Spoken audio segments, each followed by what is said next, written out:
Olá pessoal, eu sou o pastor Clauber Maia. Hoje vamos estudar a lição de número 6 sobre a mordomia da adoração.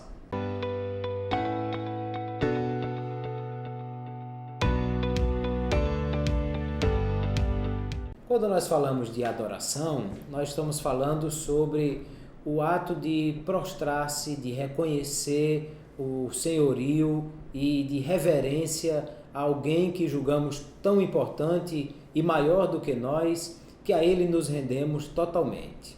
Na Bíblia Sagrada, no Antigo Testamento, a palavra sará em hebraico é utilizada para adoração, mas a primeira vez que ela aparece em Gênesis capítulo 18, fala sobre Abraão prostrando-se diante daqueles homens que o visitam na sua tenda. No Novo Testamento, também nós vamos ter a palavra proskuneo, que vai trazer o mesmo significado. Ajoelhar-se, prostrar-se, não somente no sentido físico do corpo estar prostrado, mas também e principalmente no sentido do coração, da atitude daquele que está reverenciando profundamente alguém que ele considera como sendo digno de receber a sua adoração. Quando a mulher samaritana encontra-se com Jesus, ela está preocupada com relação a essa ideia. Qual é o local certo de adorar? Porque ela tem duas referências. Ela está em Siquém, ou Sicar, que é uma cidade que está no vale entre as duas montanhas gêmeas centrais de Israel, o Monte Ebal e o Monte Gerizim. Sobre o Monte Gerizim, os samaritanos haviam construído um templo quando não foi permitido que eles adorassem no templo em Jerusalém. Então a mulher está preocupada sobre qual é o local certo da adoração.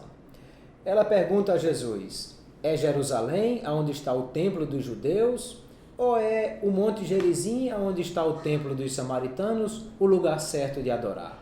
Jesus vai dizer, sob essa perspectiva, Jerusalém é o lugar certo porque é o templo que foi construído, ordenado por Deus.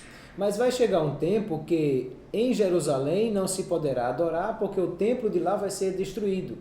E também no Monte Gerizim será destruído o templo dele, logo não será possível adorar ali.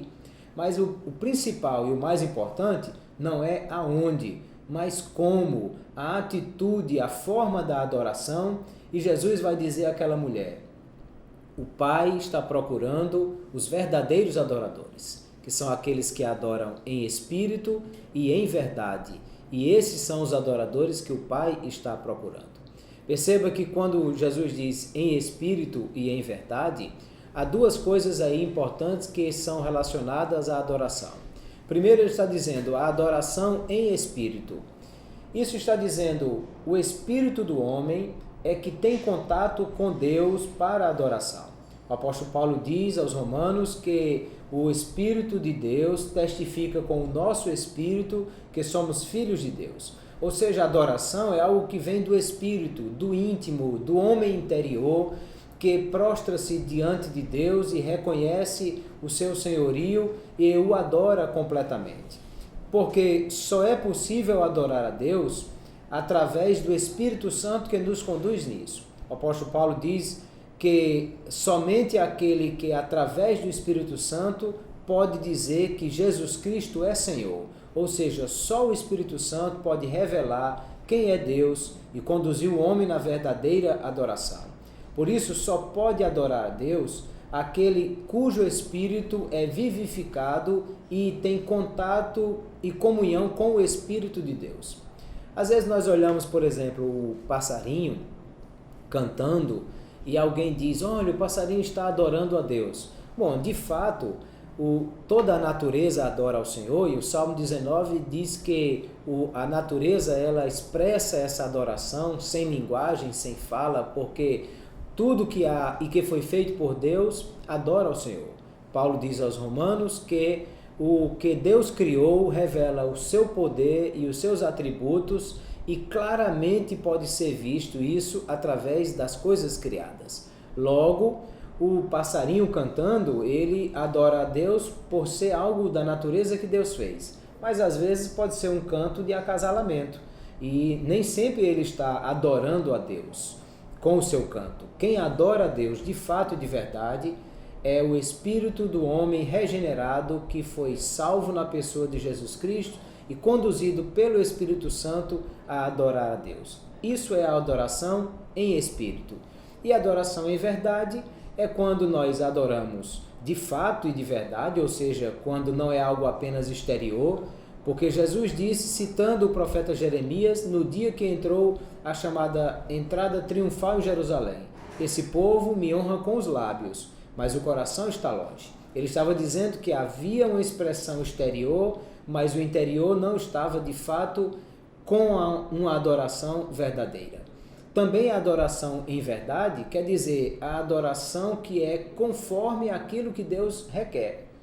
Ou seja, uma adoração de acordo com as Escrituras. Uma adoração que reconhece o verdadeiro Deus e adora da forma como Deus espera ser adorado. Assim Jesus disse à mulher, não é o local que é mais importante.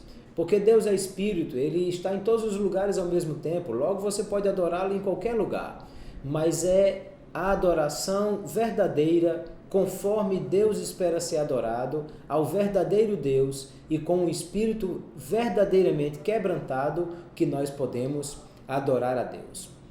O salmista Davi, quando escreve o Salmo 51, ele diz que é um espírito quebrantado, que é o verdadeiro sacrifício a Deus. Logo, ele está dizendo que a adoração verdadeira parte de um espírito quebrantado, de alguém que humilde e reverentemente se prostra diante de Deus, reconhece o seu senhorio e a Ele presta a verdadeira adoração. Quando nós pensamos sobre isso, nós precisamos entender que essa adoração, ela precisa ser expressa da forma correta. Nós vamos entender, por exemplo, nas Escrituras, que o cântico é utilizado muitas vezes para adoração. O salmista Davi é o que mais salmos escreveu e várias vezes ele vai nos convidar dizendo para nós louvarmos ao Senhor, adorarmos a Deus. No Salmo 138, versículo 1, por exemplo, ele diz, eu te adorarei, Senhor, de todo o meu coração, na presença dos deuses, a ti cantarei louvores. É um cântico de adoração, mas a música, ela não é apenas para adoração. A música serve para a igreja prestar a Deus o seu culto e para expressar tudo aquilo que é compatível com a sua missão. A música também é utilizada para falar da mensagem do Evangelho, a música é utilizada para edificar os crentes, fortalecer e motivar cada um, e a música também é utilizada para expressar a nossa adoração, o nosso louvor a Deus, aquilo que nós fazemos para exaltá-lo, dignificá-lo e para glorificar o seu nome. Por isso que quando nós cantamos por mais diversas razões, mas também utilizamos esse cântico para expressar a nossa verdadeira adoração a Deus.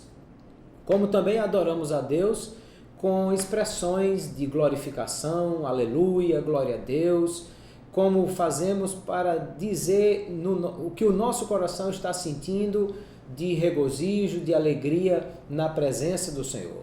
Adoramos a Deus também através do nosso serviço, fazendo a obra de Deus, servindo a Deus com alegria, como diz o Salmo 100, porque quando Jesus estava sobre aquele monte e o diabo foi tentá-lo e mostrou todos os reinos do mundo e disse que daria os reinos a Jesus se ele prostrado adorasse a Satanás, Jesus repreendeu ao diabo dizendo, vai-te Satanás, porque está escrito, somente ao Senhor teu Deus adorarás e só a Ele servirás. A versão de Almeida Revista Atualizada traduz isso como a Ele darás culto, ou seja, cultuar é também servir, é também mostrar a Deus o quanto nós o adoramos através do nosso serviço, através daquilo que fazemos para o Senhor.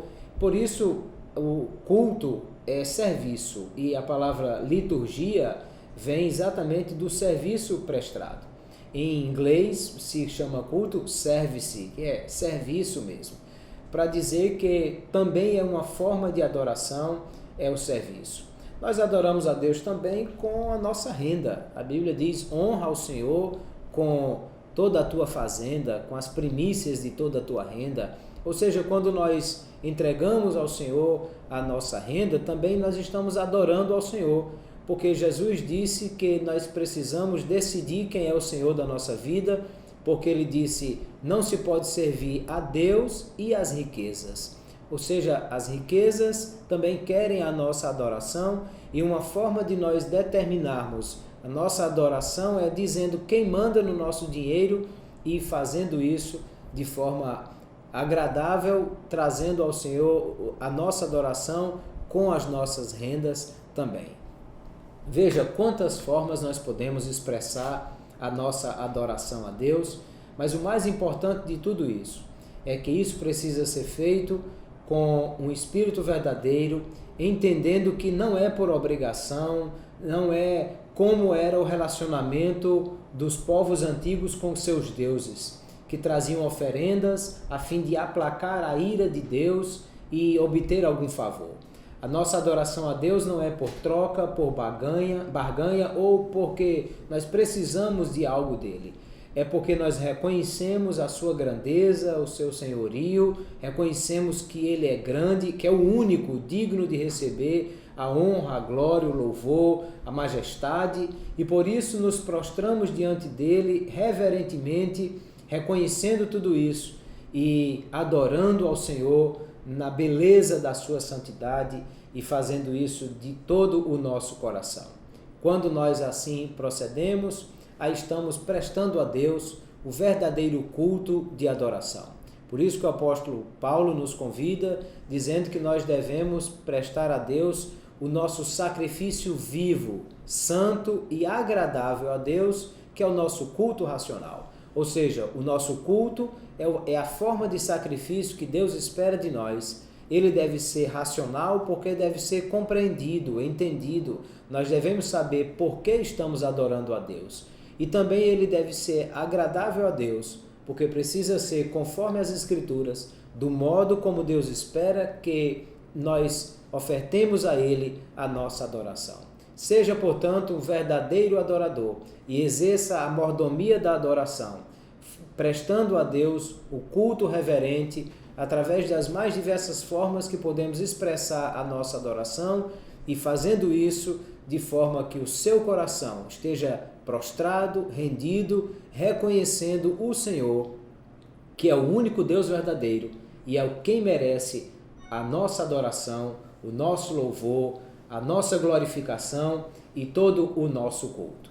Eu peço que você inscreva-se no nosso canal, curta esse vídeo, compartilhe com outras pessoas para que outros possam também ter acesso a esse mesmo material. Deus abençoe a todos, até a próxima lição.